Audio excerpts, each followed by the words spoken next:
Hello everyone, today we are going to look at some level 2 chemistry, focusing on the 2018 chemical reactivity examination paper. So as per usual, one question per video. Let's get into it. So this is question 1, your typical rates of reaction questions. So as you can see, the temperature is increasing. As the temperature increases, the time taken for the color to appear decreases, suggesting a higher rate of reaction. So as you can see, I'm not even reading the instruction. It's not really required here. They just said explain the effect of changing temperature on the rate of reaction, rate collision theory, activation energy in your answer. So this is where you just need to apply what you kind of did in year 11, and temperature is by far the most popular one because it's the most difficult aspect of rates of reaction that they tend to ask you. So just remember, if you increase temperature, that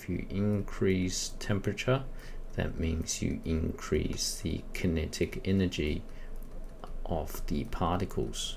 Okay, increase kinetic energy, so that means it will move faster and collide more often.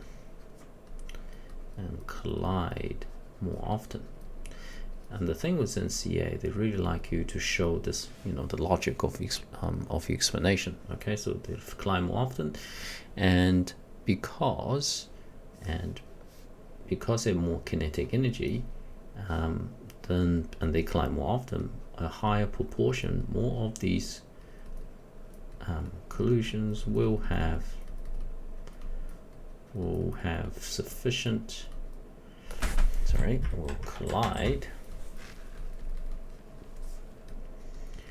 with sufficient amount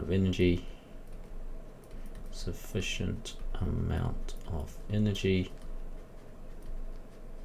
to overcome the activation energy to initiate a reaction. Don't say force, that's not acceptable at year 12. So they overcome the activation energy barrier, so therefore there will be more successful collision per unit time,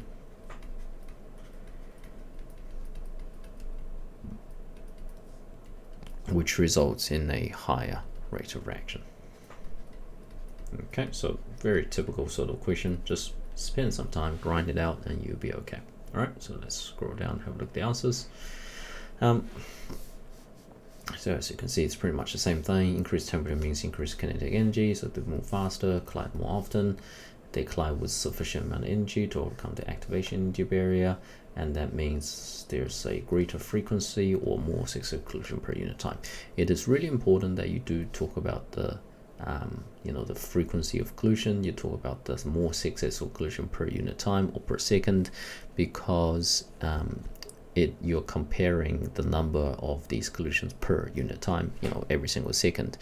I gave this analogy before. If, like, say, a lawyer earns, like, say, $100 an hour versus a teacher that earns, $80,000 per year, then it's not really because the unit of time is not the same. You could have a lawyer that only works, like, say, once a week and earns about $30,000 per year, but if you look at the hourly rate, the lawyer earns more. So it's not a fair comparison. You have to make sure that you have the same time unit. That's why it says per unit time. That's what it means. If you don't understand per unit time, just use second. It's fine. Okay, very typical question, so don't spend some time, grind it out, and you'll be okay. All right, part B. Part B is looking at the using hydrogen peroxide. When hydrogen peroxide is mixed with the thing, the color change from blue to green to yellow to orange red over a time of 1 hour. If a crystal molybdate is used, the same. Okay, so this is a catalyst. It's so obvious it has nothing to do with the reaction. This is a catalyst. Okay, so what does a catalyst do? So they speed up the rate of reaction.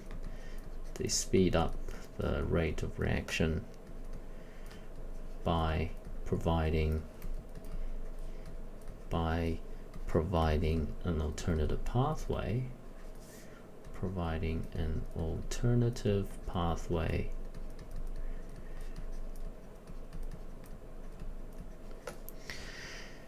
which with a lower activation energy.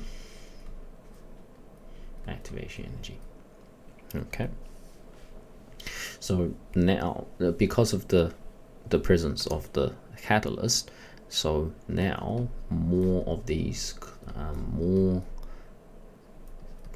collisions will have sufficient amount of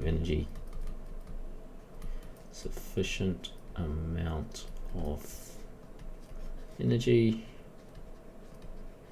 to overcome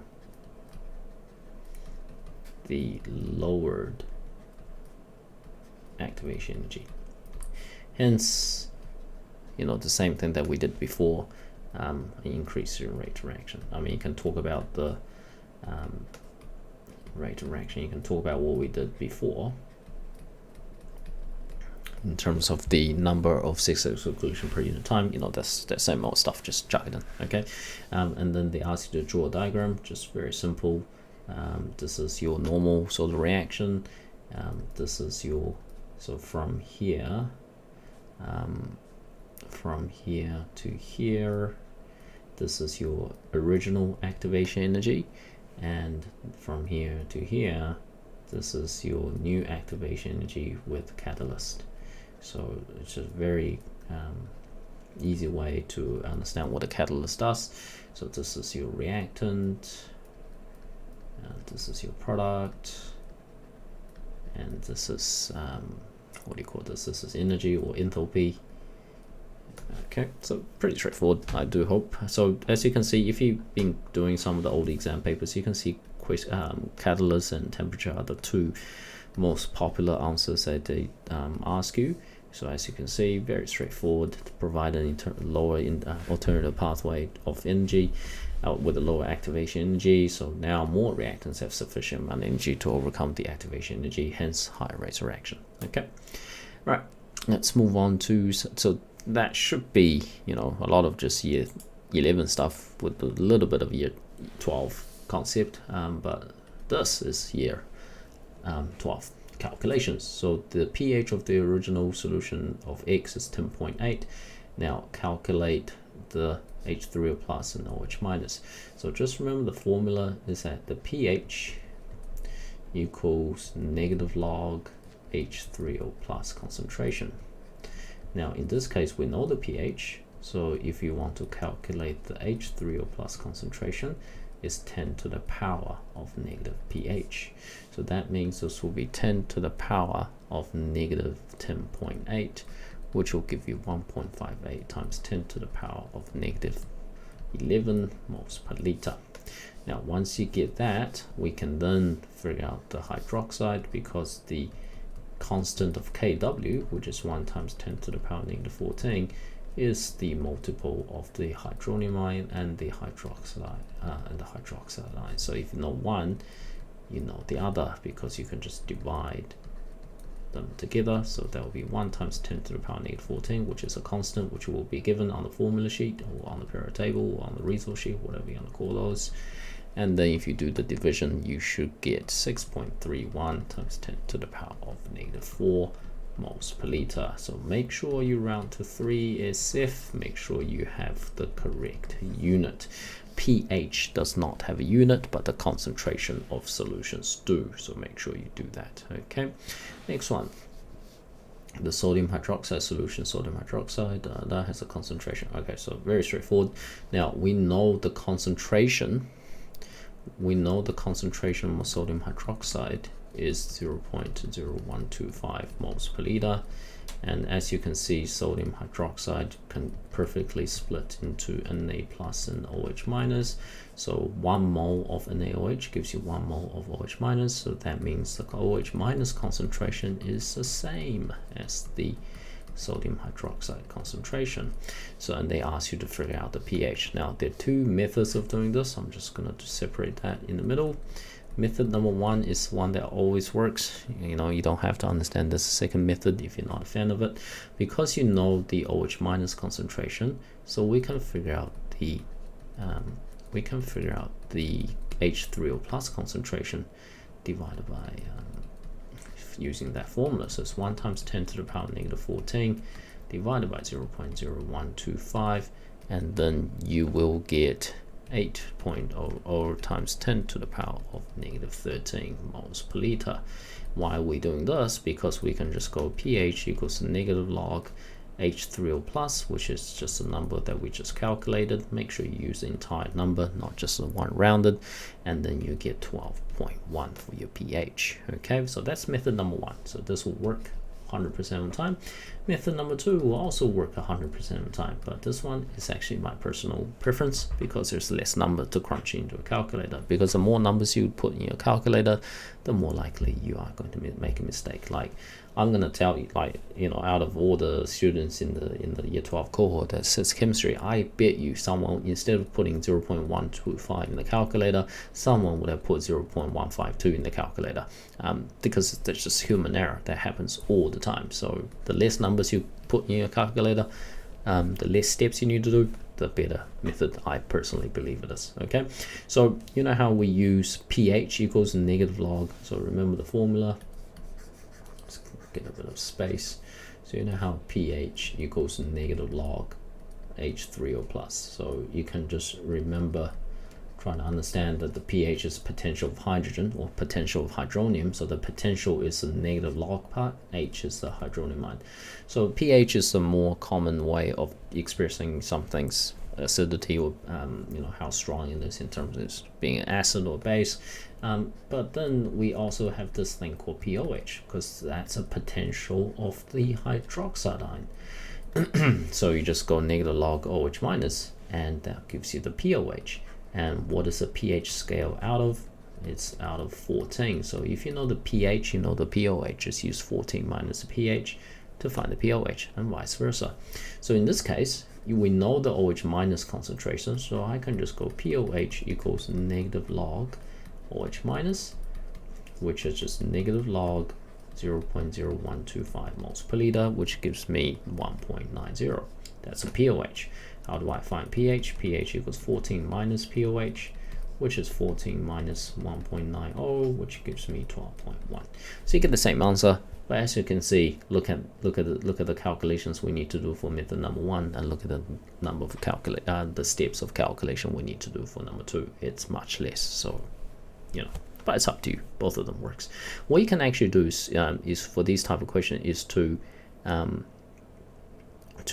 work out the answer using one method, check the answer in using the other method, and if you get the same answer, you've done it correctly. Okay. Now last one, another blah blah blah sodium ethanoate, one solid dissolved in water is separated into 2 ions. Use 2 relevant equations to explain whether the solution is acidic or basic. So this comes down to your understanding of year 12 acids and bases. So this thing here, they told you it dissolves in water. So when it dissolves in water, that means it splits into the ions. So this requires you to understand a bit of, you know, the ion stuff from year 11. Obviously you don't get given the table of ions in year 12, but surely you can separate that, especially if you do a bit of organic. You should be able to identify that this is the conjugate base of CH3COOH, but you know, just break this. Let's say, for example, instead of me giving you CH3CONA, like if I give you HCl, if I told you that dissolves in water, surely you can just break that into these 2 ions, and this is just the same thing. It just more letters, you just copy paste. Now if it did that and then stop there, then I'm probably pretty sure you still get like an achieve tick or something. But then you should be able to recognize, hold on a sec, the CH3COO minus is actually the conjugate base of the ethanoic acid, and the H is transferred over there, so you will have some OH minus ions that are being produced from the partial dissociation of the ethanoate ion. So that means the solution is going to be basic. Okay. So let's have a look. The answers already got the equations here. So the ethanol ion reacts with water because it will partially dissociate, and because you make OH minus ions, and that's why it is a basic solution. Okay, so that's the end of question 1, and I'll get on with question 2 in the next video. All right, I'll see you guys next time. Bye bye.